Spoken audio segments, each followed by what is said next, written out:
bookish friends, welcome back to Amanda's Bookish Adventures, and today I have another book haul. Now, not normally, but last haul I told you how many books I'd read versus how many books I bought for the month of January and February. I do have some February books that came after my birthday. March is just not my year, it's not my month. So for the beginning of every year, for the last 3 years, I go hard on reading in January and February. Then we get to March, and it's like, I've read one thing in March so far, and here we are at the end of March, and I just don't know. I don't have the energy. I have all these books, and hopefully April will be better. But let's talk about what I thought. So I do have Glow of the Everflame book 2. I do remember hauling book 1 last month, but for March. I don't know where my copy went. It means I have to clean my room. I had to get something delivered right away, and with Prime, I needed another Prime item, and book 2 was it. If I can't find the book, I do know you can read them off Kindle Unlimited. I hope I can find it. I don't want to have to repurchase it, because the minute I do that, I'll find the book. So I definitely need to clean my room. We have a Lou who made himself a bed back there. So this was kind of an impromptu purchase. Other than that, we have pre-orders and one from an ad that I just got. I don't know if this book got released or if it just got released in paperback, but I want to talk about it. Look at these edges. Look at those edges. So it's Exquisite Ruin by Adrienne May. In this deadly maze, the most dangerous thing may be the passion between them. Sadria wakes up in the labyrinth, remembering nothing except that she is a powerful sorceress. Her only companion is a hostile immortal named Desra, beautiful, dangerous, and demonic, who has bound his divine soul for power and revenge. Despite their animosity, the two have no choice but work together to reach the center and defeat the monster who prevents their escape. But the longer they wander, the more deadly and alive the maze becomes, and the more Sandra finds herself drawn to Desiree in ways she can't explain. As a sorceress and a demon develop a tenderest truce, the labyrinth gives Sandra a glimpse of their shared history of passion and pain that makes her question everything she knows. Unlocking the secrets of her past may be the only way to survive and heal their entwined fates. But as she learns more than about the betrayals that brought them to the labyrinth, Sandra begins to fear that the monster at the center could be Desiree or even herself. It is a Minotaur retelling, and I am very good. I used to really love retellings, and I haven't picked any up. I purchased them, haven't read them, because every time I read a retelling, I want to go read PC's Cast retellings, and I love PC Cast, and I'm kind of in the mood to go reread some of my favorites by her. So we'll see. But I definitely do want to read some more PC Cast this year. Now we have Harvest of Hearts by Andrea Ames. Pretty. It's got deckled edges that it's not my favorite. It makes it kind of very difficult to read. I remember pre-ordering this last year, and if I knew the book had deckled edges, I would have pre-ordered it for Kindle, because I hate deckled edges. So I definitely need to do a little more research in my pre-orders. This is why I did pre-order this book. In the beloved tradition of Howl's Moving Castle and the House of Cerulean Sea, a whimsical, unforgettable story of fantastic adventures, common sense, and the power to love to overcome the greatest obstacles. Everyone in the Frost Butcher village knows that happens when the magic workers come. They harvest human hearts to use in their spells. That's just how life in her kingdom works. But Foss, plain clumsy and practical as boot, never expected anyone would want hers. When a sorceress snags a piece of Frost's heart without meaning to, she's furious. For once a heart snagged, the experience is, well, unpleasant. So Foss finds herself stomping toward the grand city to keep his enchanted house and demands that he fix her before she kneels over and dies, or whatever happens when the hearts are snagged. But the sorceress Sylvester is not what she expected. Plundiant, idle, and new to his powers, Sylvester has no clue how to undo the heart-taking or how to do much of anything really apart from sulk. Foss's only friend is a talking cat. Even the house's walls themselves have moods.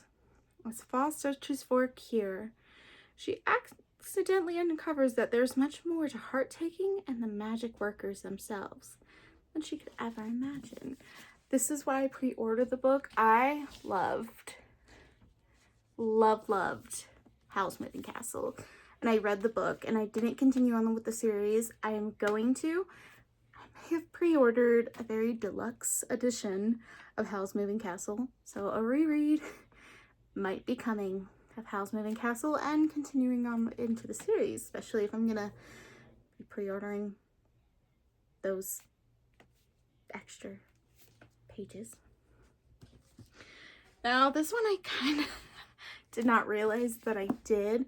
I did pre-order this for the cover, but backstory, it says by Ava Reed in A Study in Drowning. I pre-ordered that book last year, have not read it. Pre-ordered the sequel because I'm very bad at not reading the first book to see if I want the sequel. I just wanted the spray edges. Then this book came out, and I did like the premise of this book.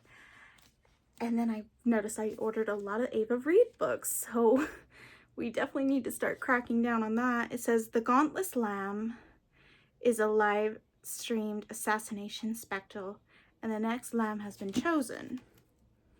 Okay. That is not where the description is, but look at this. I have to say, I don't make very good choices as an adult. At all. Okay, so the back says this world can break anything.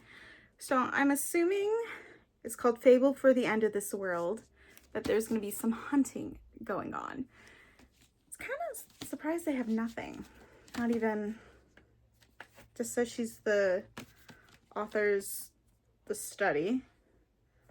Oh, that's kind of unique. Doesn't have a description.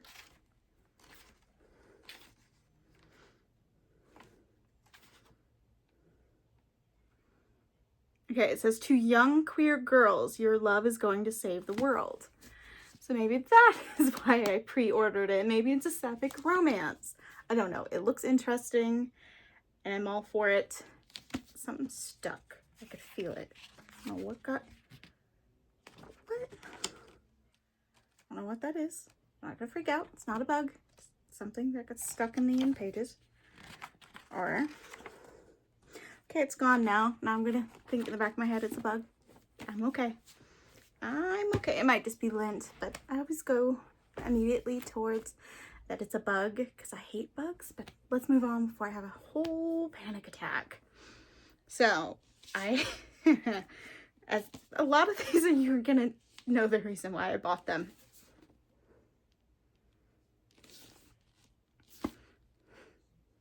So Amelia Wenzel, The Scorpion and the Night Blossom. 9 years ago, the war between the Kingdom of Night and the Kingdom of Rivers tore Ai Ying's family apart, leaving her mother barely alive and a baby sister to defend for herself. Now the mortal realm is falling into eternal night, and now beautiful, ravenous demons roam the land, feasting on flesh and humans and drinking their souls. Ai Ying is no longer a helpless child.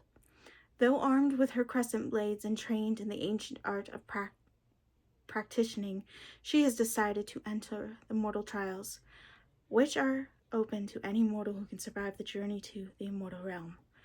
Those who complete the trials are granted a pill of eternal life. that one thing Ayin knows can heal her dying mother. But to attain the prize, she must survive the competition. Death is a common in the trials, yet oddly Ayin finds that someone is helping her stay alive. A rival contestant, powerful and handsome Yu Chen, is secretly about his past as he is about his motives for protecting Ayin. The longer she survives in these trials, the clearer it becomes that all is not right in the immortal realm.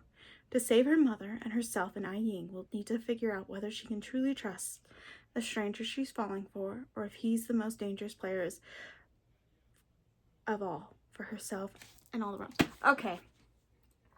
I think I know why I pre-ordered this book. Besides the Sprayed Edges. I just hauled a book like this, Immortal, last month. This was probably on the recommended, and then I saw the Sprayed Edges and I bought it. Doesn't mean I'm not going to enjoy it. It just means I want to read Immortal. And then maybe read this.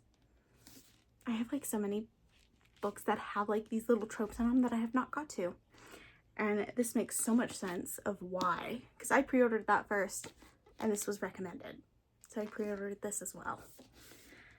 Alright. Now I cannot for the life of me remember if this was in my last book haul. So I'm just going to haul it again. Okay. I just couldn't remember. I think this came out in March. I could be totally wrong. Let me see. Because sometimes it'll tell you the month it came out in. It says 2025 is a first edition. Doesn't say the month, so I'm going to end up hauling this again. If it's a month, that's fine. Evelyn can remember all her past lives. She can also remember that every single one she's been murdered before her 18th birthday by Arden, a supernatural being linked to her soul. The problem is she's quite fond of the life she's in now, and her little sister needs her in order to stay alive. If Evelyn wants to save her sister, she'll have to find the centuries-old demon who hunts her through each life before they find her first, figuring out why she's being hunted, and finally break their curse and try not to fall in love again. Sprayed Edges. But this was on Amazon Recommends. I've had so many pre-orders that I kind of tried to set a limit to how many I could have in a month.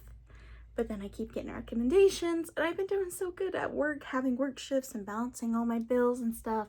So I hit the pre-order link. Totally forgot about this and almost ended up accidentally buying 2 copies until it said previously purchased on top of my Amazon cart. This sounds really good. I don't think I've read anything by Laura Steven, but a good recommendation is it's possible to put down by V. Schwab, and I love Schwab. I need to go back and read previous books of hers that I haven't got to, but this one intrigues me enough, and how small it is. I honestly feel like I could pick this up really quickly. Now, My Secretly Hot Husband Volume 2, Volume 1's up there, so I'm not going to get it. So we have that. I think it just burped. No, I know I burped, but if you heard me, I'm so sorry. I'm just going to keep going through that. This is a companion. I don't know if it's like a straight up series. I do really need to read book 1, but I cannot for the life of me not buy books. I was like, I'm not going to buy this book until I read, I think in my March reset, until I read The Temple or like Raiders of the Lost Heart. And then I bought this book because I got my birthday gift card, and I was like, well, it's there in cart. And technically I did not spend my own money on it, but it's bent. I didn't know it was bent. That's okay. So it says, while her mentor may be the world's most badass archaeologist, the only thing bad about Dr. Miriam Jacobs are her crony jerks. When Miri is charged with leading an unmapped expedition through the Amazon to discover the fabled lost city of the moon, she finally has her last chance to prove to her colleagues that she's capable, and hopefully proves it to herself. Journalist Raphael Morris has joined the archaeologist team to chronicle their search for the lost city. I hate when the door does that. that terrifies me every freaking time. I have to stop. I'll be right back. Where were we? Other than my door opening and scaring the hell out of me. Alright, journalist Raphael Moore. This was a bit closer. Journalist Raphael Moore Monfils has joined the archaeologists team to chronicle their search for the lost city, or at least that's what they think he's doing. Rafa's real goal: make sure the team doesn't reach the Cinderella, stopping the desecration of the holy city and protecting his mother's legacy. All he needs to do is keep them on the wrong path. If only the enduring, quirky Dr. Jacobs wasn't so damn tenacious. Each of Rafa's tricks and purposeful wrong turns quickly seems to fuel her determination even worse. He's charmed by Miri's goofy attempts to channel Laura Croft as they traverse the dangerous Brazilian rainforest. But that's not only crew hunting for the lost city, and soon the untamed jungle and their untamed hearts might be least of their worries. So this is a companion, and technically I didn't break my rule because I did get a gift card for Amazon. So there is that. Here is another book from that gift card, and then I have a third one. But that one I'm completely, entirely blaming that purchase on my twin sister. The View from the Top by Rachel Lacey. When a driven businesswoman from Boston collides with a free-spirited artist on a Vermont mountainside, they share a memorable and steamy night. But life soon pulls them apart, pits them against each other over the fate of the family business. Emily Jensen prefers to play it safe at 35. She's still working at the inn her grandmother owns, while dreaming of a day when she's capable to support herself fully with her art. And while her friends have all hiked to the summit of the mountain in the hometown of Crescent Falls, Vermont, something has always held Emily back.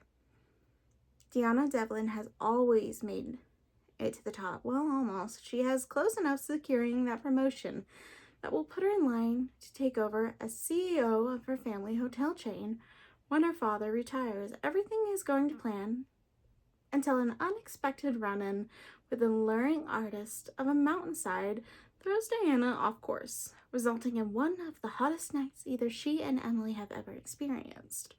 Emily walks away from their rendezvous feeling inspired to channel some of Diana's confidence and finally chooses her dreams. For Diana, it's a reminder that with the right woman, she's capable of wanting more than one night. But their growing passion threatens to burn them both when they learn that the hotel Diana's in town to buy is none other than Emily's grandmother's beloved inn. It's Emily's home, and no big city outsider, not even Diana, is going to take it away from her. Will the view from the top be worth the climb, or will they both have to fall further to fall? It is cute. I do know I own some of her books.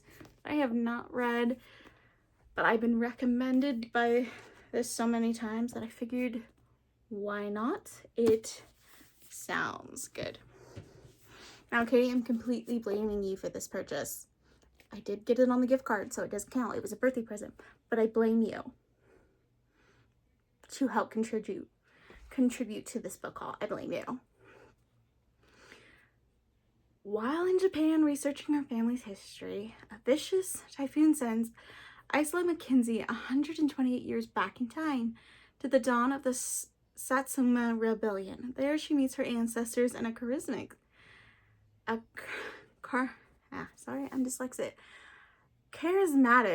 samurai Kai, with whom she unexpectedly finds a romance. But unlike her beloved, Isa knows about the looming samurai rebellion and Kai's fate.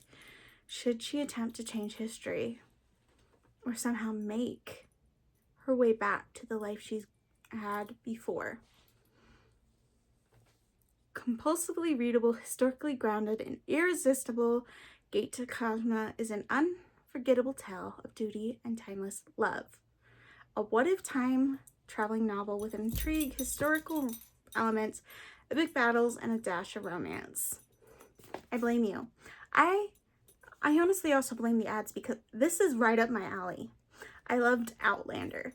Have not finished the series. I got up to book 4 and then was waiting, and then I need to get back into that. There's a lot of series I need to get back into. But this is right up my alley. So I am blaming that with the previous books, the Instagram ads and every ad did not contribute this. My sister found her copy at Barnes & Noble and she's like, yeah, I think it's something you would like. I contribute that this is my sister's fault, and thank you for the recommendation because I know I'm going to love that. And it has sprayed edges, which I'm a very good known sucker for, apparently. Now, I do have the final sequel, and I think I might get to this soon. It is big. But the first book of that I bought, I think it's funny, I think I bought this with Katie too. I think we went to Barnes & Noble because I wanted the sprayed edges, and it was there. I think we went on our birthday trip last year when we were 29, and I got this, and then I never read it, which I'm very known to do. And then I pre-ordered I have 2 copies of that book. I'm giving it to someone else who wants that copy, but I wanted the sprayed edges, so I bought the sprayed edges. So I paid for that book twice in this month. But the other one is being donated to someone who wants that copy and is totally, hi Lou, and is totally happy. So let me read you. You like these sprayed edges. I know you want love. Don't knock the phone down, please, please. I can't afford you to break the phone. I can, I just don't want to buy a new phone. Some ballads are inked in blood, bled dry by a violent confrontation with the Magna Empire and the Mathron Republic. Simmers on the brink of oblivion. Senator Charisma and his third wife, Satyabama, have put their plans in motion, both within and beyond the Republic soaked borders to protect it from total annihilation. But they are soon to discover that neither gold nor alliances last forever, and that they are not the only players on board. Mati, the pirate princess of Kalana, has decided to mend her ways and become a good wife. But the old habits die hard, especially when one don't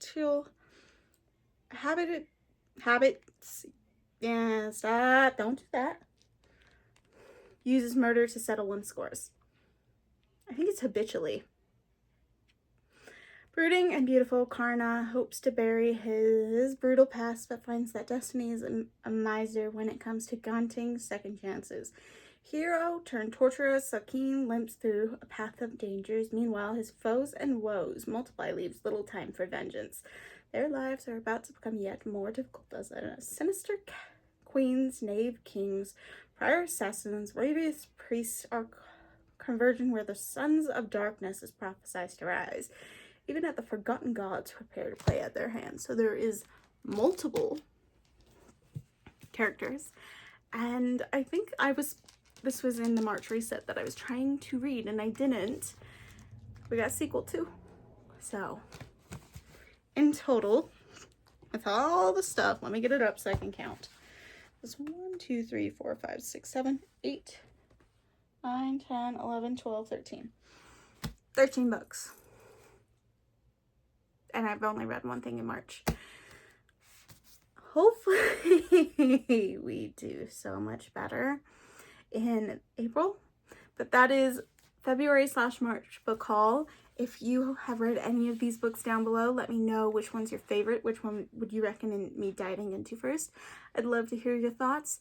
Thank you for watching, and I'll talk to you guys next time.